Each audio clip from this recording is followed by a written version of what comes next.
Welcome to another edition of the Press Box Podcast. Hi, I'm your co-host, Ralph Miranda. My other co-host, Joseph Miranda, will be joining us in just a minute. And this is episode number 26, if you're logging it at home. And we're excited to bring you another episode. We hope to bring you them more regularly now, between now and spring training in February. So we're excited about that. There's so much to talk about in the world of sports right now. I mean, as I've said many times, we're in the honey hole of sports right now. We're going to talk a little Major League Baseball today, specifically playoff variety. Talk a little bit about the teams that are in the playoffs, a little bit about baseball in general, about playoff baseball. That'll be an exciting topic. We're going to talk a little bit about college football. We're about at the midway pole of college football. Most teams have played at least 6 ball games. Some have played 7, but most have played at least 6.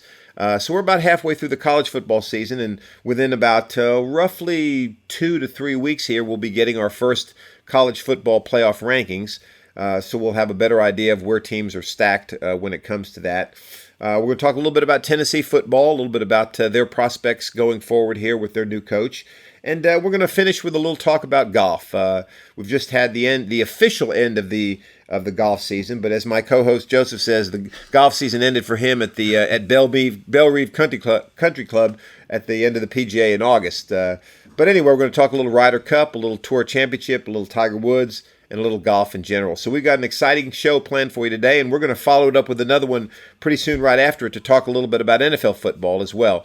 So remember, follow our sponsor, Bonus Room Art. Go to www.bonusroomart.com. Lots of great prints, lots of great information on prints. We also want to tune you into YouTube. We want you to go to YouTube. Our producer has started a new series called Mascots and Monikers on YouTube. You can search that on YouTube under Mascots and Monikers. Great videos. How did teams get their name? How did they get their mascot? Very well done production by our producer, something that's going to be continuing from him as well. Remember to tweet us at PressBoxPod. That's at PressBoxPod. And of course, you can subscribe to the podcast on iTunes and Stitcher as well. So exciting one for you today. We're looking forward to it, and we'll be right back with more on the PressBox Podcast.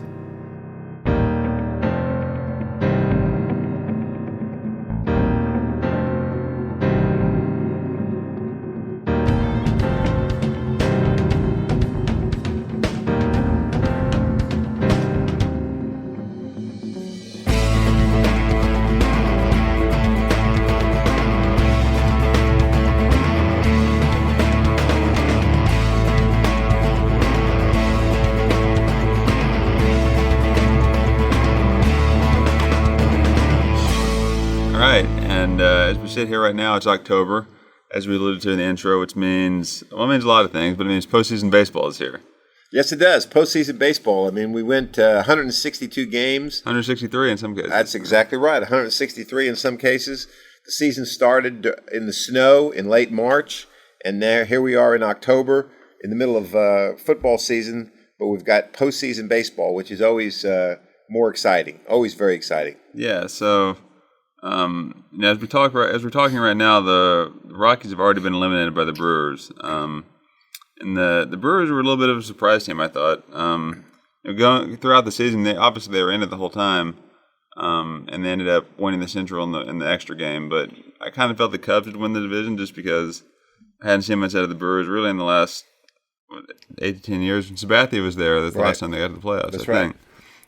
But if you look at that lineup, it's a pretty good lineup. And up and down because they traded for Moustakas during the season, and then Yelich might win the MVP in the National League. So I don't think that's a fluke. They swept the Rockies, and I think they're going to be heard from in the championship series. Yeah, I think they will be too. I'd like to step back one step and talk a little bit about the wild card. This is something that was instituted, I don't know about 4 years ago, roughly. The 2 wild card teams, and I think as much as I didn't like it when they first started it, I like it now because, as you know, when they first went to a wild card, there was one wild card team, and that wild card team ended up playing a division series against the team with the best record. Yeah. So there was no incentive to win your division, right? Now there is incentive because you look at the Cubs. The Cubs you could argue, were the best team in the National League for most of the second half of the season. They lost the one-game playoff to Milwaukee, and then they lost the wild card game to the Rockies, and in a matter of 18 innings, they were home. Yeah. So there's so much pressure now in that wild card game because it's like Game 7 of the World Series, and I think that's exciting, and I think it adds to the flavor of postseason baseball, and it also puts more teams. Gives other teams a chance, to advance, because without it, if the Cubs would have been in the wild card situation, they would have ended up going to, they would have ended up going to Milwaukee, I guess, for a series rather than a one-game playoff. Who had the best record? I think Milwaukee ended up with the best record. Yeah. So I just wanted to allude to that a little bit, and but to go to your original point, I think Milwaukee, they're sitting now. They've won the series. They're sitting there with some rest. The Dodgers could not close it out last night. So Milwaukee get a chance to rest, set up their pitching, and I think they got a great chance to get to the World Series. Yeah, and I agree with your wild card point too.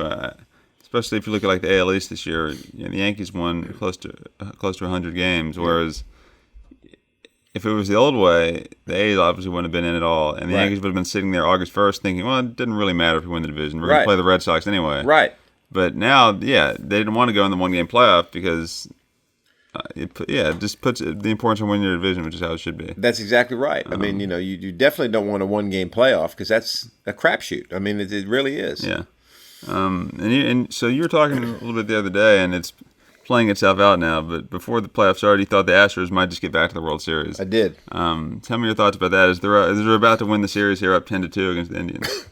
Yeah, well, I mean, I looked at it as the playoffs started. I looked at the teams that were in there, and you got the Red Sox. The Red Sox won 108 ball games, which I think was their best performance ever in their history. Okay, the Indians won, I think, 94 or 95 ball games. The Astros won, I believe, 102 ball games, maybe, if I'm not mistaken. And then the Yankees won 100 games in the wild card. So you've got four teams in there with three of them over 100 wins, one of them close to 100 wins. But when I look at the Astros, and I know the Red Sox are arguably the best team in the American League right now if you look at record and look at what they've done this year. But when I look at the Astros, I look at a team that, one, they've already won it, right? So they know what it takes. Two, they've got great hitters, not only power hitters, but they got guys that can hit for average, that can move runners over, get guys in from scoring position, and they've got pitching, arguably the best pitching right now in the American League when you look at their staff up top to bottom, and they improved their bullpen from last year. So I think it's going to be hard to beat the Astros in the American League. I just think it's going to be difficult. Yeah, and what you alluded to, which I think is the biggest thing, is just the experience from them knowing that they've been there and they won it last year. We saw guys like today, Springer hit 2 home runs. He played well this season, but he's really turned it on in the playoffs, kind of carrying over from his performance in the last playoffs. That's definitely a huge factor.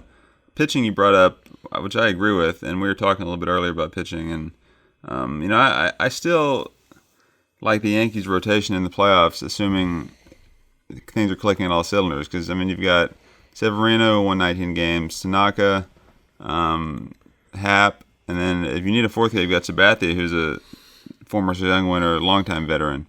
Which I think maybe it looks better on paper than it actually is. But if those guys do what they're supposed to do, I'd put their rotation up against almost anybody's.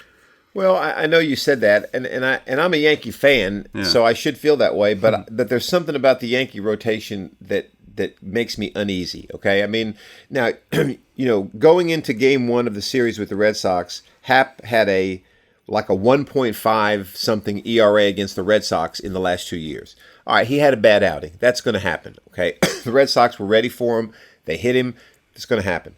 But he's in line to pitch Game 5 if they get to Game 5, okay? Yeah. So you wonder, is he going to be able to come out and be dominant like he has been, or is he going to have another bad outing? Tonight you've got Severino going.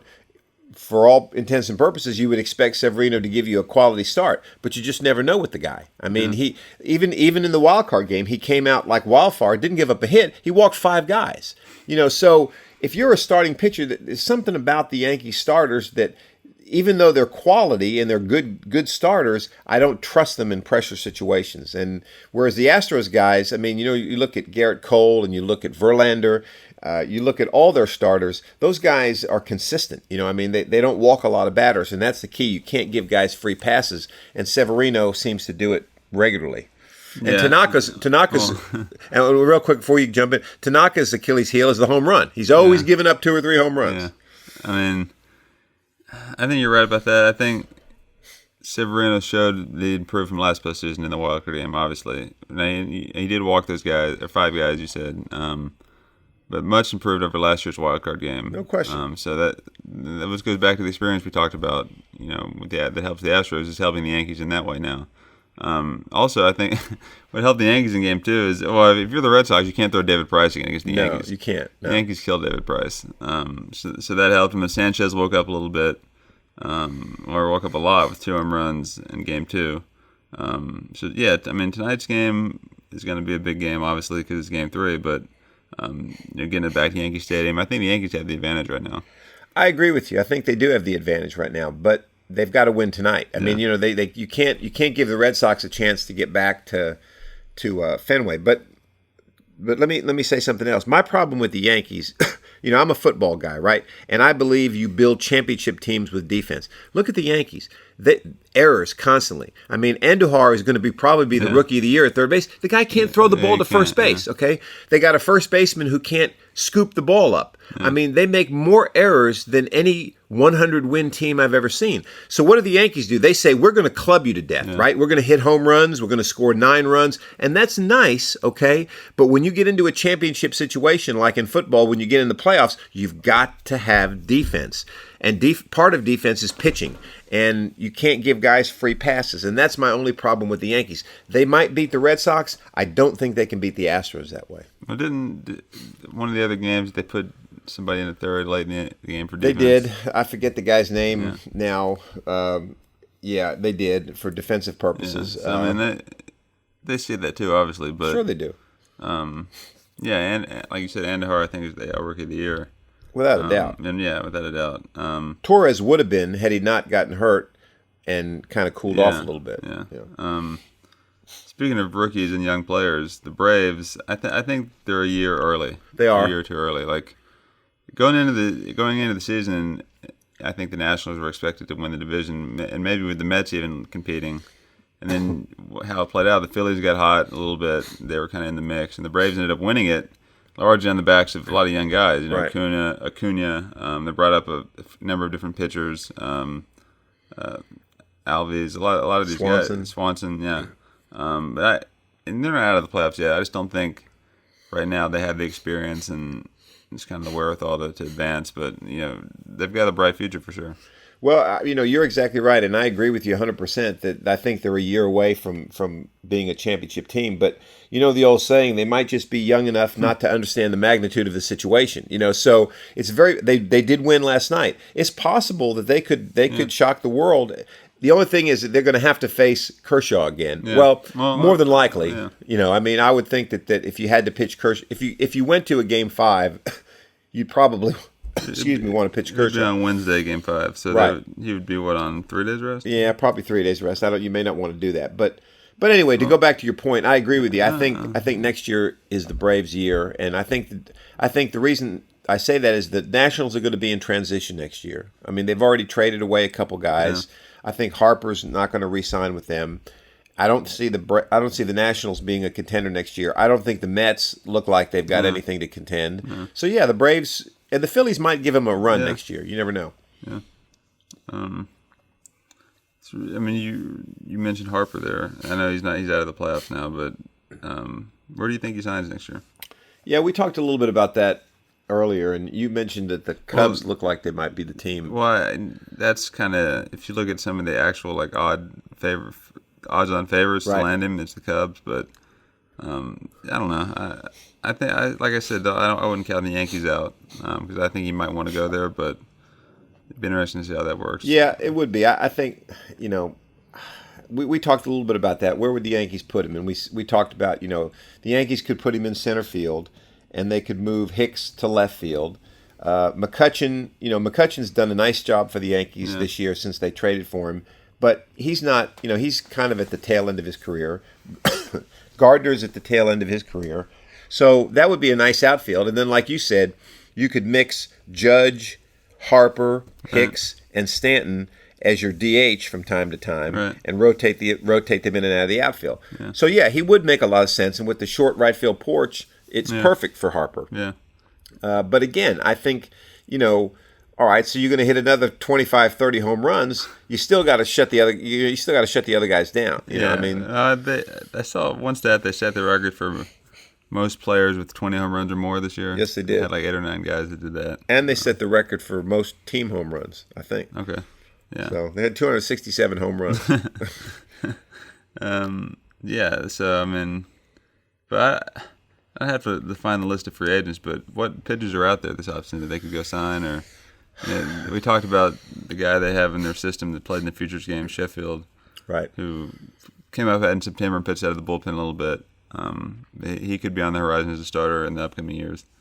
Yeah, I don't see the Yankees. I really don't see the Yankees going after any free agent pitchers in the offseason. And the reason I say that is, they've got Happ that they signed. Mm-hmm. They've got the guys we just talked about. Right. I think Sonny Gray's contract is up, so I doubt they're going to re-sign him. And as we talked about, I think Sonny Gray's a really good pitcher, but some guys can pitch in the pressure of New York, and I don't think he can. So I think if he goes somewhere else, he'll get back on track. Yeah. What the mistake the Yankees made, I think, to me, and I don't even know if they could have signed him, but last year they should have gotten Verlander. I mean, if they would have gotten Verlander last year, they would have won the American League Championship and probably would have won the World Series and would be the odds-on favorite this year. They let the Astros one-up them on that guy, and that's what you need. I mean, you need a guy of that. If you're going to go after a free agent pitcher or trade for one, you got to go all in. Right. You got to get the big-name guy. Yeah. And the Astros took a little bit of a chance because Verlander, he's a former MVP, but True. He wasn't pitching lights out for the Tigers that last year down the stretch like he is now. Right. So they got him after the non-waiver trade deadline. Took a little bit of a chance, and he just kind of found his second win there last year in the playoffs, and he took it into this year and had a great year. Yeah, so he did. Sometimes you trade for pitchers that aren't a sure thing, but that's part of it. You take a little bit of a chance and on a guy that you think has something left, and it pays off for you like Verlander. Yeah. So they're seeing that right now. Yeah, you're exactly right. But as well as I do, we talked about this as well, that when it comes down to the playoffs, it's all about pitching. I mean, right. that's really what it's all about. And if you can get a guy that gives you six innings, 7 innings maybe of quality baseball, right. Gives up a run or two, you got a chance to win just about every game you're in. Because more than likely, you're going to face, in a 7-game series, you're probably going to face their ace at least twice, maybe 3 times, right. and probably twice in a 5-game series. So, if you can't hit him, you can forget it. Yeah. And that's what happened to the Yankees last year against the Astros. I mean, they had to face Verlander in Game 7, and they just couldn't hit him. Yeah. Speaking of pitching, what was your take on the A's strategy to go with basically a bullpen game in the wild card round, which... we've seen some teams do this now. The Rays experimented, with what they call the opener. Right. Have a guy come out and pitch the first and kind of get through the meat of the lineup, right. and then not to be seen again. But maybe it works if you're a team like the A's during the season. You don't have, a lot of quality starters that you can throw out there one after another. But I think in a playoff game like that, it's too weird. I don't think it works well. I don't know. Yeah. You're counting on a lot of guys to be on that night if you're going to pitch 7, 8, 9 guys, right? Yeah. No, you're exactly right. And I think the philosophy there is, I think they did it because they were playing the Yankees. And the reason I say that is because the Yankees are known to be a team that likes to be patient at the plate, likes to make the starter go deep in the count, get him out of the game, and get to the bullpen. Yeah. So I guess they were thinking, okay, if we can throw a different guy every time through the lineup, the Yankees can't really do that, okay? But it backfired on them because the first guy they threw out there gave up the lead right away. Right. Then they brought in the Trevino guy. Gave him 3 good innings. Pitched excellent, but again, that's all he had, and then they had to bring somebody else in. So I don't like it. I mean, I understand it, but I don't like it. I think you have to go with your ace, and maybe they felt like they didn't have one. Well, I mean, obviously. You don't feel that way if you're not starting him in a do or die game like that. Right, and I heard something where they said that none of their starting rotation at the start of the season was really in their rotation at the end of the season, right. Either through injuries or something. So that's probably the reason they felt like that was the best way to go about it. I think it's kind of a wacky way to approach a playoff game, but who knows? Yeah. So let me ask you this question. We talked about October being a big month in all sports, really. NBA starting up here. Right. Hockey just started. You hear things all the time about should Major League Baseball jump back to like a 154 game schedule or even lower and kind of alter the timing of the World Series or the playoffs. I like it at 162 like it is now. I don't think they should change anything. Do you have any thoughts on that? Yeah, well, I mean, I grew up in an era where they were playing 162 games, but they used to play a lot of doubleheaders. I mean, they used to start the baseball season in mid-April, right. Okay, and they would end it, basically the end of September. But every Sunday there was a doubleheader when I was a kid. All right. Yeah. Of course, the players' union doesn't want doubleheaders, and they want more days off between games, so they've extended the season. So now, and then when you add levels of playoffs, now you got a wild card game. You got it's not going to end till the end of October. So I don't know how you would be able to do that without taking days off out of it and maybe playing some doubleheaders. Right. You see what I mean? No, I think you're right. But to answer your question, I think it would benefit baseball to think about doing that, because right now, I mean, you look at tonight, for example. I mean, tonight everybody's going to have a choice between Yankees, Red Sox, or Saints, Redskins. Right. Well, most people probably going to watch the football game, so does that help baseball? I don't think so, Now the World Series will be in the same boat come on a Sunday and a Saturday night. Right. They'll own the midweek, So if they could do it differently, I think it would be better. Like you said, I think the only way is to cut down the games because right. But what? As someone who's gone through a baseball schedule, the off days are nice. Like I'm not opposed to them adding more off days because that's always good. But when you think, but spring training, you think, well, okay, they're starting these games like mid to late February. It seems really early. Right. Really early, and the season starts now like the last week of March, and it just. And I get it. That's what they have to do to build into some of those off days and play 162 games. But if anything, I guess the answer is to knock some games off. But that's the only way you can do it. I'm probably not going to go for that either because of the money and all. If you went to 154 games, you could basically knock off a week of the season, right? Yeah. Roughly. Yeah. Maybe a little more than a week. Yeah. So really, if you did that, your World Series would end probably around the second week of October, which might be a better way to go about it. I don't know. But then again, another thing you got to remember too is, 40 years ago or 50 years ago, college football wasn't what it is today. Right. Yeah. Pro football definitely wasn't what it is today. Right. So baseball ruled the roost. Yeah. Now there's a lot of competition out there, and those sports have gotten more popular. Yeah. I think baseball still has its share of fans, and I think they still draw pretty well on TV ratings. But I think they lose when they're up against the NFL. Yeah. So, all right, so lastly, before we move on here, who's your World Series pick right now? Just sit here. The matchup, not the winner. You can give the winner if you want. All right. Right now, if I had to pick the World Series matchup, I'm going to say it's going to be. I'm going to say rematch of the Astros and the Dodgers. Yeah. Okay, I'm going to say Dodgers. I want to say Dodgers Yankees. That's what I'd like to say, but the risk of being like non-exciting, I'm going to say Dodgers Astros again. Yeah, it just kind of feels like those are the teams right now. Yeah, it feels like that's where we're headed for. Yeah. Okay, so we'll obviously follow up on that. Baseball is going to be a big topic here over the next few weeks. We'll have a champion crowned here in a little over 2 weeks. Yeah, a little over 3 weeks. Yeah, a little over 3 weeks. About 2 weeks. No, you're right. About 2 weeks will be a champion. So we'll definitely hit on that again. Do you want to talk a little college football here? Yeah, let's talk a little college football. I mean, we got about midway through the season right now. Right. So the playoff rankings come out week 8. Is that right? I believe so. So yeah, they'll come out at the end of week 8. Okay. I think I believe that's right. Okay. But right now, your top 5 are Alabama, Georgia, Clemson. Who's number 4? I'll tell you. I should know that. So we got Alabama, Georgia, Ohio State, Clemson. That's it. I forgot about Ohio Notre State. Dame at 5. That's right. Yeah. That's right. Georgia, Alabama. Alabama, Georgia, Ohio State, Clemson, Notre Dame. Right. Ohio State and Clemson both receiving a first place vote. Yes, they are.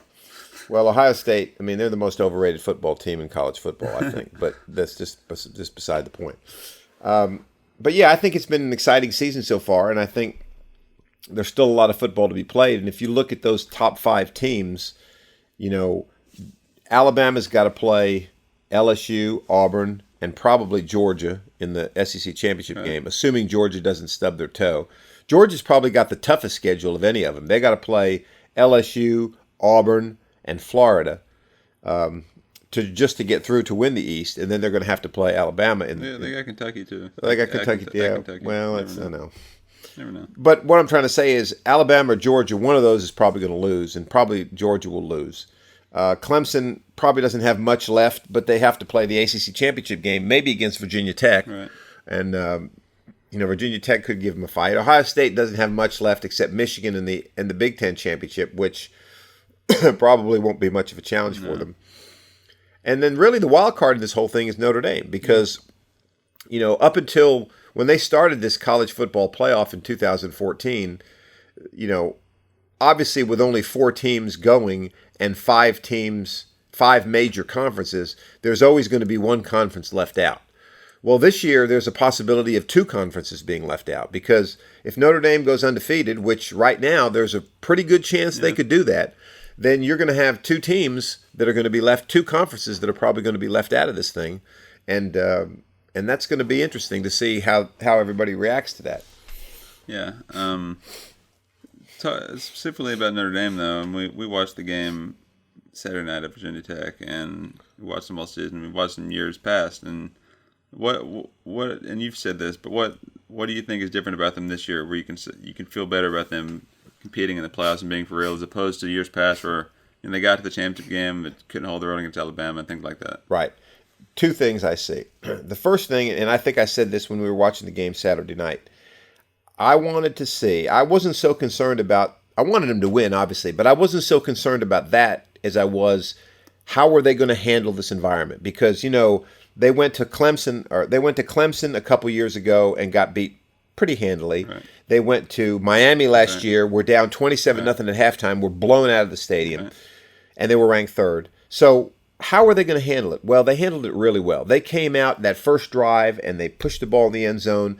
They played exceptional football, did not commit a lot of penalties, did not make a lot of mistakes, pretty much controlled the game. There was a time early in the game when it was close, but they pretty much controlled that game. That's number one, is they seem to be able to handle the moment better than they have in the last 4 or 5 years. All right. Second thing is they have a quarterback. All right. Brian Kelly, I'm not a big fan of Brian Kelly as a coach, but I got to give the guy all the props in the world. He made a real tough decision. Yeah. They were 3-0, they were ranked in the top 10, and he sat his quarterback, and he went to Ian Book, and that guy has been the difference. I mean, since he's been the starter, they've scored 52, 38, 45. Right. All right, they're balanced. They throw it and run it equally well. He reminds me a little bit of Joe Montana in college. I mean, I know that's a little bit of blasphemy, but a little bit of Joe Montana. Former teammate, we should add. Yes, former teammate, because that's what Montana was able to do. He could throw it downfield, he could throw it on the run, but he could also run it a little bit if he needed to, and that's what this guy does. And he doesn't seem to be rattled at all. So I think Notre Dame is a legitimate contender this year to get to the championship game because of those two things. And their defense. I mean, they have a stellar defense. They have the ability this year to put pressure on the quarterback with their front four. And when you can do that, you can beat a lot of football teams. Yeah, I think it's, if anything, well, you just talked about the points. I mean, at Wake Forest and at Virginia Tech, over 40 points both games, over 50 in one game. Right. Where, as you go back to 2012, I think they had a really good defense, but you remember some of these games, they were haggling it out against Pitt down the stretch. I do. And pulling out 1-point games here and there. Goal line stand against Stanford to beat them 20-19 or whatever it was. Yeah. So, yeah, I think that, you basically said it. That's the difference this year. And so real quick, what team worries you most in the schedule left for them, if you had to pick one? Because sitting here looking at it right now, they don't have a ranked team left in the schedule. The team that worries me the most is the one sitting at the very end. Yeah, USC. Right? Yeah, and the reason I say that is because if Notre Dame goes into the Coliseum undefeated and probably ranked by that time they could be ranked top 4. Yeah. They could be in the top 4 in the playoff ranking, right? Probably 3. All right. Yeah. Southern Cal, more than likely, is not going to have a whole lot to play for. They've already got 2 losses, right? They're going to be playing for their they might be playing for their conference championship, but for practical purposes, not much to play for. Right. You know, that's going to be the team that worries me the most because it's a rivalry game. They're not going to be intimidated by Notre Dame. Notre Dame's not going to be intimidated by them. Florida State would worry me if they had to go down there, but they play them at home. All right. And if you look at they got Pitt at home, then they got a bye, then they got Navy, and then they got Florida State, or maybe Northwestern before that at Northwestern. Those games don't really concern me. You know, Syracuse and Yankee Stadium shouldn't be a big deal, but the Southern Cal game is the one. And similar to 2012, remember? They went down there undefeated. They had to win that game to get to the national championship game, and they were able to do it. But I think they can do it. But that, to answer your question, that would be the one that would worry me the most right now. So if we take it away from the playoffs for a second, let's talk a little bit about Tennessee. I mean, we talked in the early days of the Press Box podcast was right around the time that they hired the new coach, Jeremy Pruitt. Right. We talked a little bit about that, and to a few different people too that have played there and that have covered Tennessee. What are you seeing from him the first half of the season? I mean, obviously not great things out of the team, but is it a thing where you think that these are still Butch Jones' players, or are you putting any blame at all right now on this? No, I'm not putting any blame on this coach at all. I've told many of my friends who are Tennessee fans that I play golf with that are starting to get a little antsy and start. I mean, you got to give the guy time. I mean, first of all, he inherited a depleted lineup, or depleted roster, I should say. His offensive line is really poor right now. He's got a freshman defensive secondary. These guys have to learn how to play it his way. Mm-hmm. And sometimes you get addition by subtraction. He's going to have to weed out some of these guys that are not committed, they're not giving 100%, and build the team back up with recruiting. He's only had 1 recruiting class, all right? So I think, and if you look at the Georgia game, that game really was a lot closer than the score. They played Georgia pretty tough. And I think we'll see here over the next 3 weeks when they play Auburn, Alabama, some of these teams, South Carolina, Kentucky, how do they perform in those games? And if they give them a fight and they hang in there, I think that's what you want from that team, okay? I'll give you an example. Back when Notre Dame hired Lou Holtz in 1986, he was inheriting a roster from Jerry Faust that was, a lot of great athletes, but they hadn't been coached very well. First year, Holtz went 5-6, but he played everybody tough. And then the next year, they were 8-2. And then the following year, they won the national championship. So that's what's got to happen, is it takes time to build your system. I think this guy's a really good coach. He knows what it takes. He was the Alabama defensive coordinator. I think he's going to do all right. I think he's got to get some players in there, and he's got to get them all bought into his system. But as much as my Tennessee friends don't like to hear me say this, it's going to get worse before it gets better, unfortunately. Yeah. And I'm not someone who follows the college recruiting like some people do, and follows the recruiting rankings or recruiting classes like this and that. But I mean, it definitely, obviously, it is important. I mean, if you don't have the players, you can't compete with the likes of Alabama and Georgia and the guys that are getting the players. Right. But again, I mean, Tennessee has had some players, maybe not a whole slew of them like some of these other teams, but they just have to put them in the right positions, which this guy I think can be able to do. Right. Going forward, which is a big key. Well, you got to build. He's got to build the team. He's trying to build the team. I think the way Alabama did it. I mean, you got to build your offensive line. You got to build your defensive line. You got to be able to run the football, take the pressure off your quarterback. I mean, he got killed, that poor quarterback, in the Florida game. Yeah. So you got to be able to do that. And when you have a freshman defensive secondary, it takes a while for them to mature as well. So, yeah, I think recruiting next year will be critical. And I think within 2 years, I think Tennessee ought to be back competing again. But then again, here's another thing people have to remember. They play, you look at the Southeastern Conference. There's 14 teams in the Southeastern Conference, right? Name me more than 2 teams that are not any good in the Southeastern Conference. I mean, that are pitiful, right? I can't. I mean, Vanderbilt's not the best, but they're pretty tough. Kentucky's good this year. South Carolina can beat you on any given Saturday. Right. Arkansas, well, who knows? My point is, Ole Miss is probably the worst right now. My point is that they play in a tough conference. So it's hard to go undefeated. It's hard to even win 9 games, when you play in a conference like that. So it's going to take time to get to that level. Not everybody gets to the level of an Alabama or Georgia. It just doesn't happen. Yeah. Arkansas is 1-5 overall right now. You're right. Mississippi State's they're 0-2 Ole Miss is 0-2 in the conference, but 4-2 overall. Yeah. So like we said, it's good teams here. Yeah. Mississippi State just beat Auburn. Right. Right. Texas A&M just beat Kentucky. Right. So. Yeah. Top to bottom, anybody can beat anybody. Yeah. That's definitely true. So Arkansas score like 31 points on Alabama. They did. That's right. That's our producer Nathan. And thank you for bringing that out to us. And we didn't we kid around and say that I'm sure Nick Saban is that's his locker room fodder this week from his team. Is that you can't give up 31 points. Yeah. Yeah. So what else do we want to talk about here before we're off? Well, I think if you look at college football, I think it's getting exciting, and I think to me there's a bias. There's always been a bias towards Ohio State, and I think right now there is, because to me Ohio State has one pretty big win. They went to Penn State and they beat Penn State, which was a nice win for them. But are they really the third best team in the country? I don't know. Who knows? We'll have to wait and see. Yeah.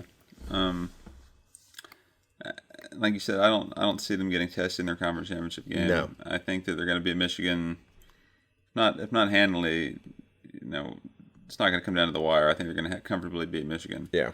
Right. Yeah.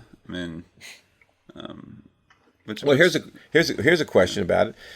Jim Harbaugh, Michigan, right? Yeah. If Michigan loses to Ohio State, Harbaugh, they paid him a lot of money. My thought is that he's a little overrated. Okay. Yes. Whether that was he got too much hype because he was coming back to the school where he played in Michigan and they expected a little too much of him. That could be it. He's obviously, I think, in the top 3 highest paid coaches, so that's going to cause some overratedness in people's eyes. But I think he's an NFL coach. Yes, really. I agree. He played QB in the NFL for a number of years. Right. You saw what he did with the 49ers, where he made Colin Kaepernick looked like a Super Bowl quarterback. He did. We found out he really isn't. But he got a lot at him, turned the 49ers around completely, and then had kind of wore out his welcome with the front office there. Right. But I don't know how it's going to turn out in Michigan ultimately. Ultimately, I think he's going to fall short of expectations. I don't think he's going to take him to the championship. I don't think he's going to get to the playoffs even, really. So I think that it's a matter of time whether he decides to leave or they basically fire him. But I think he goes back to the NFL ultimately and lands somewhere there and tries to turn a team around. Well, you bring up a really good point there, because you look at recruiting. Is he a really good recruiter? Maybe not. In other words, if you're, maybe our producer Nathan can give us some insight on this, because he was recently in the recruiting a few years back. But if a Jim Harbaugh calls you, right, and wants to come, you're going to probably want him to come because he's Jim Harbaugh, right? He played quarterback in the NFL. But when he sits down and talks to you, you may think, I'm not really impressed with this guy. You see what I mean? But when a Brian Kelly, let's just use him for example, calls you, all right, it's Brian Kelly, it's Notre Dame. But he may be a great recruiter. He may come in there and make you feel like you're the best guy in the world. So my point in saying all that is that we don't know really what kind of a recruiter he is. He may not be that good of a recruiter. And how many high school players these days are that impressed with Harbaugh's NFL career? Do they even know he played in the NFL? That's another good point. That's good, Yeah. So really, a high school guy is going to be impressed today with how that coach makes him feel when he comes to visit him. Does he make him feel like he's the most important guy that's coming into that program? I think, again, we're sitting here speaking for high school kids, I guess, but I think that a lot of them probably think they want to know what they're getting. Like if Saban comes in, you know what you're getting there. You know what you're getting. That's right. If Dabo Swinney from Clemson, right? They've made playoff runs the last 4 or 5 years. You know what you're getting there. Right. You're going to compete every year. Harbaugh is kind of like, I could go to Michigan. Are we going to be that good? Like, are things going to really work out in my favor? Is he going to take another job? Is he going to? There's a lot of question marks, I feel like, at the program. No, you're exactly right. Yeah. And it's harder to recruit these days because when I was in college 100 years ago, the reason Notre Dame and Oklahoma, Notre Dame could always say, hey, you can be on TV every week, right? I mean, you go to a Clemson 50 years ago, you weren't going to be on TV, right? Today, every school is on TV, so you can't really use that anymore. It's got to be, what can you do for me? They want to know, when am I going to play? When am I going to start? So it's a different ball game, and really that's the lifeblood of two points. You got to be a great recruiter. But you got to be like Nick Saban. You got to be able to develop those players. Yeah. You can recruit all you want, and I think that was Butch Jones's failing at Tennessee.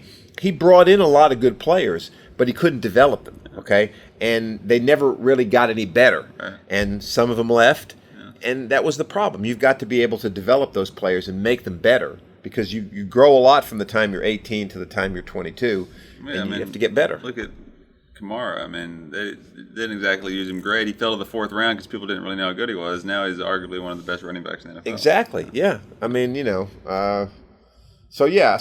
be interesting to see what happens. I'm sure we'll talk more about it as we get closer to the playoff. Yeah. So lastly here, let's hit golf a little bit. Yes. The golf season effectively ended for me after the PGA Championship. I know it did. But it more officially ended with the Ryder Cup, the Tour Championship, and then the Ryder Cup right after. So I know a lot of Ryder Cup. There's a lot of mixed feelings, I guess. If you're a hardcore golf fan, you're going to follow it, and some people get really into the Ryder Cup. They do, yeah. And some people that even follow the Tour don't really pay as much attention to the Ryder Cup. For me personally, it's kind of like a fun little sideshow. Like I don't put much stock into it because guys are kind of put in weird positions. You got Tiger playing what? I don't know the exact events he played this year, but he could be playing alternate shot with the guy. And it's not a true representation of how a player is golfing at that time. Correct. More of a team event. But what are your thoughts on the Ryder Cup and how it played out? Yeah, the United States really got embarrassed. I mean, they had won the Cup 2 years ago, and then this year they started out they were up 3 matches to 1 or 3 points to 1 after the morning round on Friday, and then they fell apart. Yeah. And I think, like you said, I don't understand it all, like who you pair this guy with, and is he better at 4-ball? Is he better at alternate shot? All this crap. And you're playing match play, which is a lot different too. Because now, it alters the way you play certain holes, right? I mean, if you're up by 3 holes, you're going to be more conservative as opposed to whether you're up by 3 strokes, right? So you're right. It's not a true. To me, it's not a. To me, to answer your question, all this, negative press that the United States is getting, especially Tiger Woods and Mickelson, because they've lost in their Ryder Cup career. I think they both lost the most matches of anybody. It's really not a true indicator, right? Yeah, no, I agree, and I also feel like European fans and players care more about it than the American They do. players. I think like some of those guys like Ian Poulter and these guys, they kind of almost live for the Ryder Cup, whereas the American guys, they were trying to win the Tour Championship. They're trying to play good golf, and they're going to go to the Ryder Cup and play, but it doesn't really mean as much. Right, exactly. Yeah. No, I think you're exactly right. I think it's nice. It's a nice event. They get to wear nice little uniforms, and next year, 2 years it'll be in the United States, so that's great. But yeah, I think the FedEx Cup, and the Tour is the thing that really matters. And Tiger Woods got his 80th professional win. Have we talked about that? I don't think we have. We have not talked about that. 80 professional wins is, forget the majors. I mean, just look at that. I mean, if you're a golfer and you win 3 times in Tour in your career, that's like a big achievement. That's a big achievement, and yes. What Mickelson's won, 17, 20? No, Mickelson's won over 40 times. Okay, over 40 times. That's a heck of a lot. Tiger's 80. Yeah, he's only half to what Tiger's 80 wins on Tour. That's amazing. And he's only got to win, 3 more? I think they said Snead had 82 wins. 3 more to break it. To break it, which he'll probably do. Yeah. And I think, heck, he almost won the FedEx Cup. I mean, if Justin Rose would have he hit his second shot on 18 on Sunday at the Tour Championship, which was a par 5, and it hit just over a bunker. If it would have rolled backwards in the bunker, he would have had a birdie putt of some significant length, which he had to have. As it turned out, he was able to have a very short tap-in for birdie, and that won him the FedEx Cup. But Tiger finished second in the FedEx Cup. I mean, that's pretty amazing considering where he was at the start of the season. Yeah. And I think if you held Tiger down and put a gun to his head and said, he would have said, I really didn't care about the Ryder Cup. I went because it was, but he was worn out. The guy had played like I think 7 out of 8 weeks. Right. Yeah, that's right. Yeah, most of those guys were worn out. Yeah, but he's worn out. That was a good thing though, because his back held up through all that. It did. And the Tour Championship was at the end of that, and That's he still right. was able to win the tournament. So that's right. I think that bodes well going forward. I'm not saying he should still keep next year a relatively light event scheduled. Around the majors and things like that, but to show that his body can hold up through that ringer is good too. It was, and I, again, I really don't like. I'm very anti-media, okay, because I think they're always looking to throw digs and devalue what somebody who's great tries to do. They do that with Notre Dame all the time, okay, and that's a whole other story. But one of the things that they were saying after the Tour Championship, the Brandel Chambly and all these guys, Brandel Chambly, who is he, first of all, okay? He shouldn't even be talking about Tiger Woods, okay? But he won a tournament with only 30 golfers in it. The 30 best golfers in the exactly. world. Yeah. But nobody said that about Xander Schauffele, the rookie who won it last year. Right. Everybody's like, oh, a rookie, he won the Tour Championship. He only beat 30 golfers or 29 golfers. I don't care if you beat 30 or 15 or 20, but you're right. They were the 30 best in the world, right? And he won the thing. Yeah. From start to finish. So that's the thing. They always are looking for things to put the chink in the armor of Tiger Woods. He's not really quite there yet. He really hasn't done this. That's why I really hope the guy comes out next year and wins a major. Yeah. Because then I want to see what they say then. Right. That's the last piece of the puzzle. I mean, as much as fun as it was to watch the Tour Championship and the fact that he won it still wasn't a major. So ultimately, he's got to track down Nicklaus. He's got to win the 18 majors, which I still think he can do. And we've talked about it before. So we've got Masters, obviously. It's always that it goes. Pebble Beach, right? He won it there in 2000. He almost won 2010. He shot that 66 on Saturday and had the tournament and just couldn't close it on Sunday. But it's going to be fun to watch.